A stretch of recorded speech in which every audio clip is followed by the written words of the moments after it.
వరంగల్ డిక్లరేషన్లో 9 హామీలు ఇచ్చారు.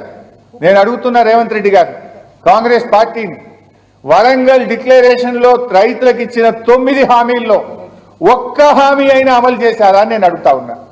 రాహుల్ గాంధీ వచ్చి స్వయంగా విడుదల చేసిండు.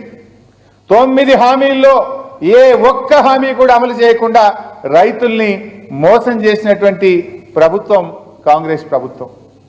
మొన్న అసెంబ్లీలో బడ్జెట్లో మీరు కూడా చూశారు, వ్యవసాయ కూలీలకు ప్రతి నెల 1000 రూపాయల చొప్పున 12,000 రూపాయలు ఇస్తామని చెప్పి బడ్జెట్లో 1600 కోట్లు పెట్టారు. భట్టి విక్రమార్క అసెంబ్లీలో చదివారు బడ్జెట్లో వ్యవసాయ కూలీలకు ఈ సంవత్సరం నుంచే ప్రతి ఏటా 12,000 రూపాయలు ఇస్తామని భట్టి విక్రమార్క గారు చదవగానే ముఖ్యమంత్రి గారు, మంత్రులు, కాంగ్రెస్ ఎమ్మెల్యేలు జబ్బలు జరుచుకున్నారు, బల్లలు జరుచుకుంటూ కూర్చున్నారు. మరి ఏమై డిసెంబర్ అయిపోయింది, 9 నెలలు అయిపోయింది. ఈ ఆర్థిక సంవత్సరంలో ఆల్రెడీ 9 నెలలు అయిపోయింది, ఇక మిగిలింది 3 నెలలే. మరి ఎప్పుడు ఇస్తారు వ్యవసాయ కూలీలకు ఏటా 12,000 అని నేను అడుగుతా ఉన్నా. బడ్జెట్లో మీరు ఎన్నికల మేనిఫెస్టోలో పెడితే అమలు చేయకపోతే బడ్జెట్లో పెట్టింది కూడా అమలు చేయలేదంటే మిమ్మల్ని ప్రజలు ఎట్లా నమ్మాలి అని నేను అడుగుతా ఉన్నా. వ్యవసాయ కూలీలకు మోసం, కౌలు రైతులకు మోసం, రైతులకు మోసం. కౌలు రైతులకు ఆ రోజు ఏమన్నారు? కౌలు రైతుకి ఇస్తాం, రైతుకు ఇస్తాం, రైతుకి ఇచ్చామని కౌలు రైతుకి ఎగ్గొట్టం, కౌలు రైతుకి ఇచ్చామని రైతుకి ఎగ్గొట్టమన్నారు. ఇద్దరికి ఎగ్గొట్టారు. నా రైతుకి ఇయ్యలే, నా కౌలు రైతుకి ఇయ్యలే. ఎవరికి ఇయ్యలే రైతు మరి? ఇది జూటా మాటల కాంగ్రెస్. ఇకపోతే నిరుద్యోగులు, యాక్చువల్గా చెప్పాలంటే నిరుద్యోగుల రెక్కల కష్టంతో రేవంత్ రెడ్డి గద్దెనెక్కిండు. వీళ్ళు ఏం చేసింది ఆ రోజు?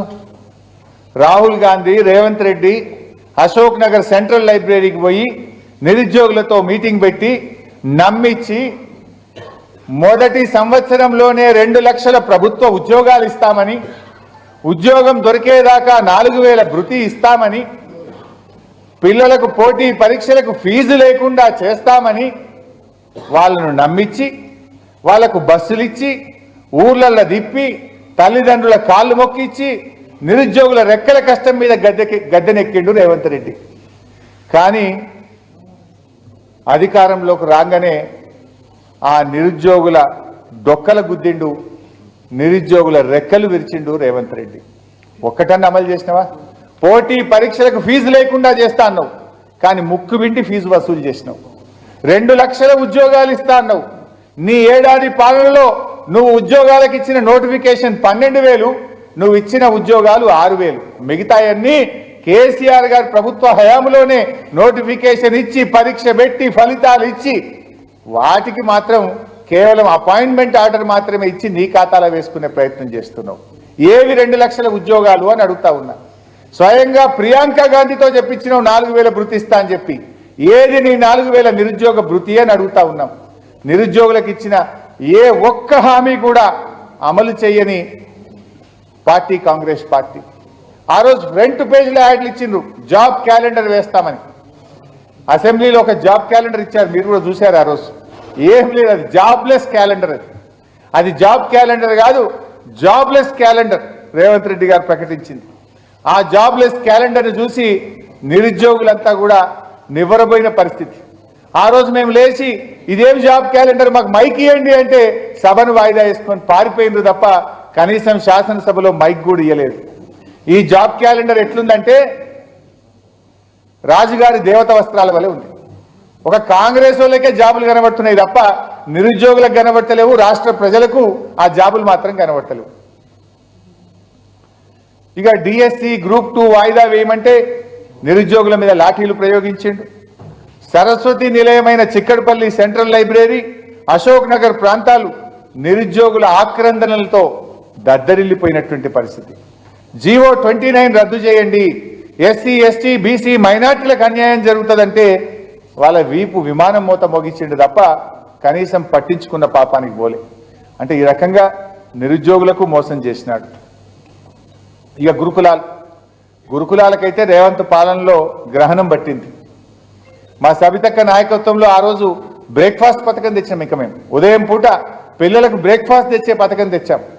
కేసీఆర్ గారు పిల్లలకు సన్న బియ్యంతో కడుపు నిండా అన్నం పెట్టే కార్యక్రమం చేశాడు. కేసీఆర్ గారి ప్రభుత్వం 298 గురుకులాలను 1022కు పెంచింది. కేసీఆర్ గారి ప్రభుత్వం అట్టడుగు వర్గాల పిల్లలకు అద్భుతమైనటువంటి విద్యను అందించాం. పిల్లలు ఎవరెస్ట్ శిఖరాన్ని అధిరోహించేంత గొప్పగా ఆ పిల్లలు ఎదిగారు.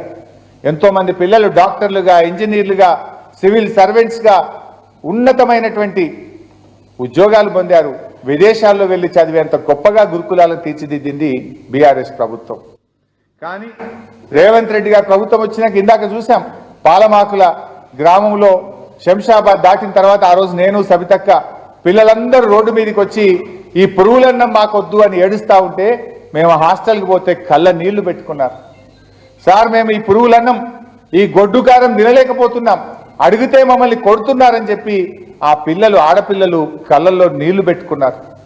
ఈ రేవంత్ పాలనలో పాము కాట్లు, కుక్క కాట్లు, ఎలక కాట్లు, విద్యుత్ షాకులు, ఈ రకంగా దాదాపు 49 మంది పిల్లలు చనిపోయినారు. ఈ రాష్ట్రంలో వేలాది మంది పిల్లలు ఆసుపత్రుల పాలైపోయినారు. సాక్షాత్తు ముఖ్యమంత్రి నిర్వహిస్తున్న ఎస్సీ, ఎస్టీ, మైనారిటీ శాఖల్లోనే ఇంత దారుణమైనటువంటి పరిస్థితులు మనం చూశాం. ముఖ్యమంత్రిగా రేవంత్ రెడ్డి సాధించిన రికార్డు ఏమైనా ఉందంటే తన నేరపూరిత నిర్లక్ష్యంతో 49 మంది గురుకుల విద్యార్థులను బలి తీసుకున్నాడు ఇవాళ రేవంత్ రెడ్డి గారు. ఎంతో మంది తల్లిదండ్రులకు గుండెకోత మిగిలింది. ఇక పల్లెలు, పట్టణాలు మీరు చూశారు ఆ మధ్య పల్లె ప్రగతి, పట్టణ ప్రగతి.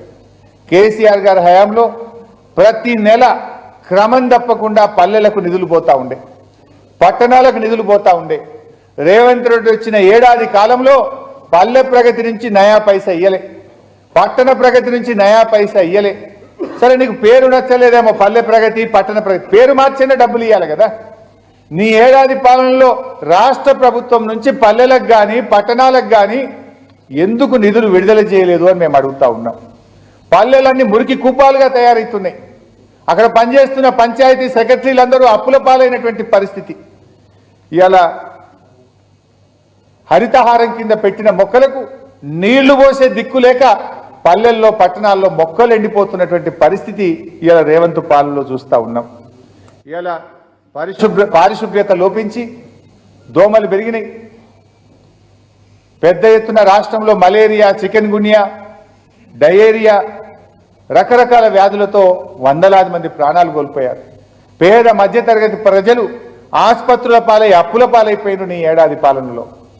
చివరికి ఎందాకొచ్చిందంటే తెలంగాణలో అనారోగ్యకర పరిస్థితులు ఉన్నాయి, అక్కడికి పోతే మీకు చికెన్ గున్యా వస్తుందని చెప్పి అమెరికాలోని అంటువ్యాధుల నియంత్రణ కేంద్రం ఆ దేశ పౌరులను హెచ్చరించేటువంటి పరిస్థితి వచ్చింది. ఇది మన రాష్ట్రానికే కాదు, దేశానికి కూడా అవమానకరం. అమెరికా ప్రభుత్వం అమెరికా పౌరులను హెచ్చరించింది, తెలంగాణ పోయారు జాగ్రత్త, అంత చికెన్ గున్యా వస్తున్నది, మీరు తెలంగాణకు పోతే చికెన్ గున్యా వస్తుంది జాగ్రత్త అని ఆ దేశ పౌరులను అమెరికా హెచ్చరించే పరిస్థితి వచ్చిందంటే ఈ రాష్ట్రం పరువు ఈ రేవంత్ రెడ్డి తీసినట్ట కాదా? కేసీఆర్ గారేమో రాష్ట్ర గౌరవాన్ని, రాష్ట్ర ప్రతిష్టను పెంచితే నువ్వేమో రాష్ట్ర పరువును గంగపాలు చేసింది రేవంత్ రెడ్డి గారు.